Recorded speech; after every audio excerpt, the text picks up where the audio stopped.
Il est 19h12 sur BFM TV. Ce soir, mon invité est Nathalie Arthaud. Bonsoir. Bonsoir. Merci d'être avec nous sur ce plateau. Vous êtes porte-parole de Lutte ouvrière et candidate à l'élection présidentielle. Alors, on a fait les comptes et depuis septembre, on a vu que vous aviez à peu près 90 villes au compteur, plus d'une trentaine de réunions publiques. Ça fait beaucoup. Ça fait une vraie marathonienne de vous. Il n'en reste pas moins que c'est quand même Nicolas Sarkozy ou François Hollande qu'on voit face caméra à Saint-Nazaire, par exemple, dans les usines, parler à l'électorat populaire, non? Écoutez, je peux vous garantir que je suis allée, moi, devant certaines usines, mais c'était des usines où les travailleurs étaient en grève, où ils se battaient contre les licenciements, parfois même contre les fermetures d'entreprises. Je pense aux ouvrières de Saudi Médical, non loin de Reims, aux travailleurs d'Hebdoprint, qui faisaient partie du groupe Paru Vendu, qui a été liquidé.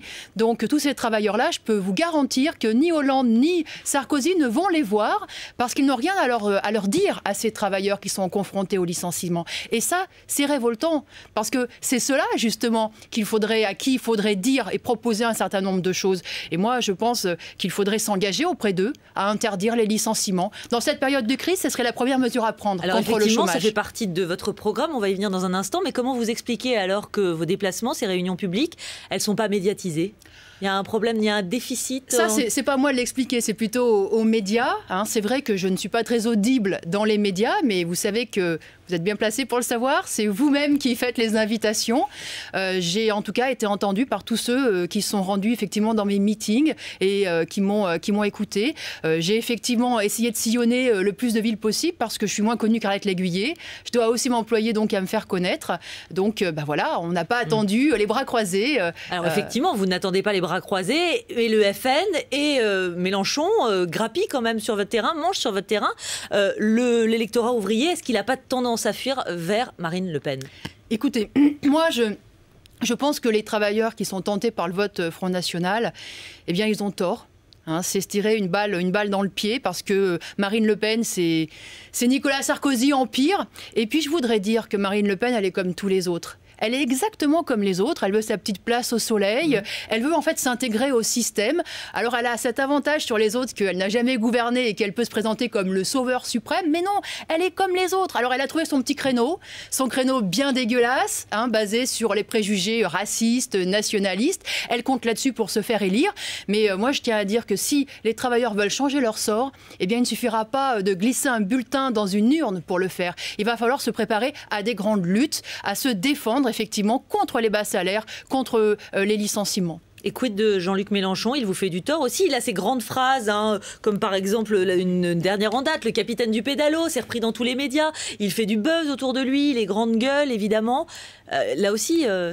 Il ne défend pas du tout la même politique que moi, que Lutte ouvrière. Mais la confusion, elle est facile. Écoutez, même lui, il ne se revendique pas, il ne veut pas cette étiquette d'extrême gauche. Bon, il a été ministre, lui, il a un programme de gouvernement, et finalement, bon, il est dans la continuité de cette politique qui a été aussi défendue par le Parti communiste depuis toujours, qui est celle de peser vis-à-vis d'un futur gouvernement de gauche. C'est pas du tout notre politique, vous savez.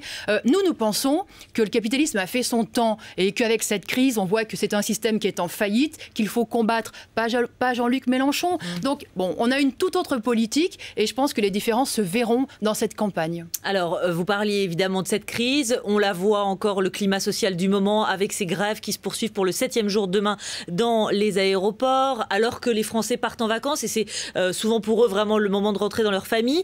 Ça fait beaucoup quand même, beaucoup de mouvements depuis septembre dernier.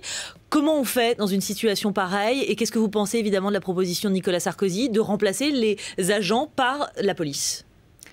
Nicolas Sarkozy, tout son gouvernement veut que les salariés, les agents de sûreté se taisent, qu'ils ne se défendent pas. Et bien moi je trouve ça révoltant. Moi je pense qu'ils ont raison, 1000 fois raison de se défendre. Malgré la période des vacances scolaires qui est très importante. Mais qu'est-ce que vous voudriez? Qu'ils se mettent en grève quand ça ne se voit pas, qu'ils mettent un petit badge salarié en colère.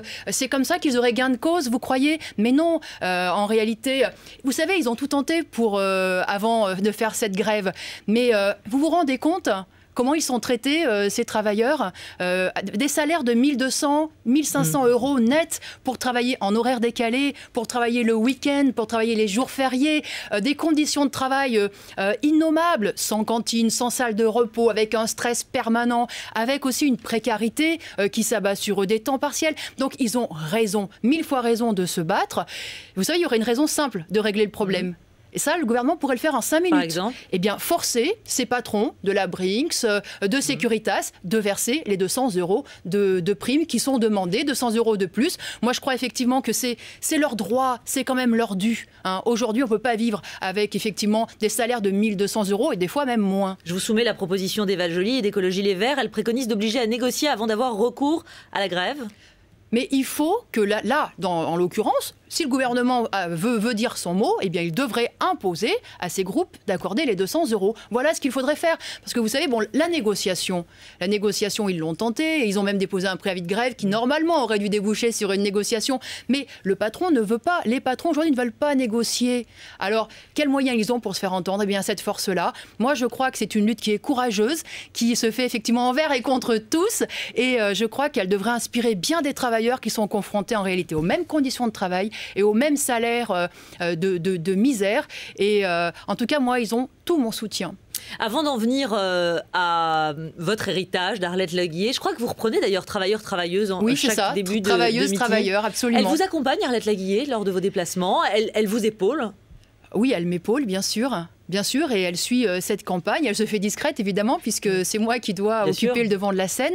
Mais bien sûr qu'elle suit cette campagne et elle reste une dirigeante de lutte ouvrière. Et donc, on discute beaucoup de la situation. Alors, on va revenir avec vous sur la politique et la campagne, mais évidemment, le fait du jour, vous le savez, c'est David Beckham, avec son arrivée très probable en France, pour 800 000 euros de salaire brut par mois. Avant de vous faire réagir sur le sujet, parce que vous avez forcément des choses à dire, on est en direct avec Pascal Boniface. Bonsoir. Merci d'être avec nous sur BFM TV. Vous êtes un passionné, un spécialiste du ballon rond. Vous êtes bien sûr géopoliticien, directeur de l'Institut de Relations Internationales et Stratégiques, l'IRIS. Cette signature, 800 000 euros par mois, brut, enfin, je ne sais pas si ça fait vraiment la différence, c'est une vraie bonne affaire pour le Paris Saint-Germain, Pascal Boniface ? En tous les cas, le pari, c'est d'accélérer la notoriété du club à l'étranger, parce que le club est connu en France, il n'est pas à l'étranger et pas du tout en Asie. Et donc on espère qu'avec David Beckham, tous les journaux, tous les médias en parleront. C'est déjà le cas en France d'ailleurs aujourd'hui, et ça sera le cas très probablement demain dans les pays étrangers. Donc c'est au-delà du joueur qui reste quand même un bon joueur et qui peut encore faire la différence dans un championnat que le Paris Saint-Germain n'a pas encore gagné. Il y a un aspect notoriété mondiale qui joue beaucoup pour la venue de David Beckham à Paris. Voilà, c'est la marque David Beckham, hein, aussi, on l'a bien compris. Vous parliez de son état, il a quand même pratiquement 37 ans. Il peut jouer un match entier, David Beckham ?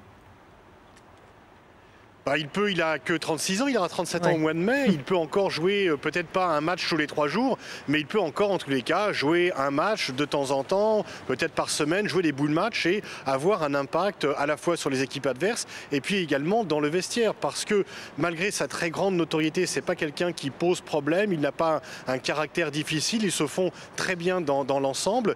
Et puis bien sûr, il manquait un leader dans l'équipe, on le voit, eh bien il peut forcément jouer ce rôle-là. Alors le PSG va y gagner en notoriété à l'international, et la France dans tout ça, elle y gagne aussi, Pascal Boniface ? Bah oui, puisque David Beckham va payer ses impôts en France. Donc l'argent du football, c'est à la fois énorme, bien sûr. Quand on entend les salaires, c'est démesuré par rapport à ce que gagnent les gens, la moyenne des gens. La différence, c'est que c'est une activité qui se pratique en France. Et donc l'argent vient de ceux qui regardent les matchs à la télévision ou au stade, et il est reversé dans le circuit français. Merci beaucoup Pascal Boniface d'avoir réagi en direct ce soir sur BFM TV sur l'arrivée a priori assurée maintenant de David Beckham en France. Bien entendu, votre réaction, Nathalie Arthaud, j'imagine que ça doit vous faire bondir. Je trouve qu'on est dans un monde de fous. Un monde de fous où à un pôle de la société, ce sont des millions qui pleuvent, et à l'autre pôle, certains doivent vivre avec quelques euros en poche. Voilà, maintenant, moi, je suis choquée par ce salaire, mais en même temps, c'est vrai que si le propriétaire du PSG embauche Beckham pour 800 000 euros par mois, ce n'est pas pour l'amour du foot, ce n'est pas parce que Beckham court sur toutes les balles. Oui, bien sûr, et parce qu'il sait que finalement, il va lui rapporter gros. Et moi, ce que je veux dénoncer, au-delà de tel ou tel footballeur, c'est justement tous ceux-là qui tirent les ficelles, qui dirigent l'économie, parce qu'ils ont l'argent, parce qu'ils ont leurs millions, leurs milliards. Et vous savez, en réalité, ceux-là, ils dirigent la société, ils la dirigent bien mal. Vous avez quand même vu la crise dans laquelle on est. Parce que David Beckham, il pourra peut-être rater un certain nombre de matchs et très mal jouer, mais lui, au moins, il fera jamais s'effondrer l'économie. Ce que les banquiers et les grands groupes ont fait quand même. Et je crois que sur le sujet, vous mettez Nicolas Sarkozy et François Hollande dans le même bateau, si j'ose dire. Aujourd'hui, les propositions de François Hollande en termes d'enseignants, par exemple, puisque vous-même vous êtes enseignante, ou sur d'autres sujets, est-ce que ça vous parle? Et est-ce que entre les deux tours, c'est le choix évident que vous ferez? Écoutez, je vois aucune raison de faire confiance en François Hollande. C'est sûr que, bon, il y a bien des raisons de vouloir éjecter Nicolas Sarkozy du pouvoir, ça c'est sûr. Mais François Hollande ne s'est engagé à rien vis-à-vis des travailleurs. Rien contre les bas salaires, rien contre la chute du pouvoir d'achat, rien contre les licenciements, les suppressions d'emplois, les fermetures d'entreprises. Sur les retraites, regardez comme il a fait aussi marche arrière. Donc non, il n'y a aucune raison de faire confiance en François Hollande.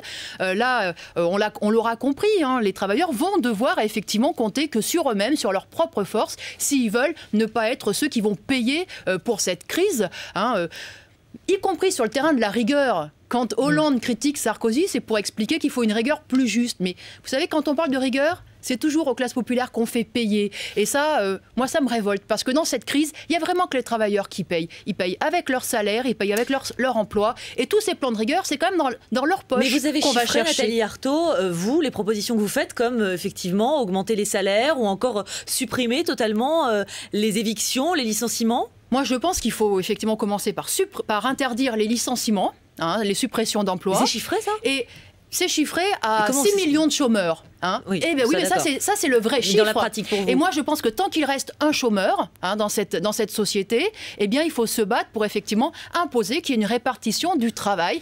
Est-ce que vous trouvez normal que quand on travaille on croule sous la charge de travail? Et ça c'est vrai y compris dans les usines comme PSA qui licencie, y compris dans des bureaux de banque. Eh bien il faudrait imposer au patronat qu'il embauche, qu'on répartisse le travail. C'est vrai aussi dans les hôpitaux où on voit les infirmières, les aides-soignantes courir dans tous les sens. Donc là il y aurait des emplois à créer. Et oui, moi je dis que ces emplois-là, ils doivent être créés, ça doit être la priorité. Et je suis convaincue qu'il y a les profits pour le faire. Vous remarquerez que quotidiennement, c'est des milliards de profits qui alimentent la spéculation. Ben, il serait mieux utilisé là. En 10 secondes de réponse, s'il vous plaît, Nathalie Arthaud.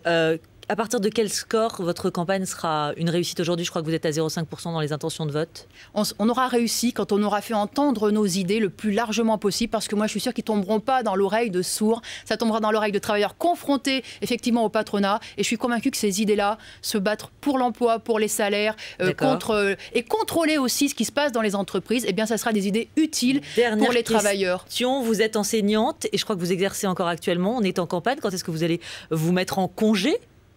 Je prendrai quelques jours de congé quand la campagne battra son plein, effectivement, plutôt février, mars, avril. Merci beaucoup Nathalie Arthaud d'avoir été sur ce plateau ce soir en direct sur BFM TV. Merci à vous. À suivre, c'est le journal de Pauline Revenat et puis le face-à-face du jour. André Berkoff, journaliste et essayiste. Patrice Bessac en face de lui, porte-parole du Front de Gauche. À tout de suite.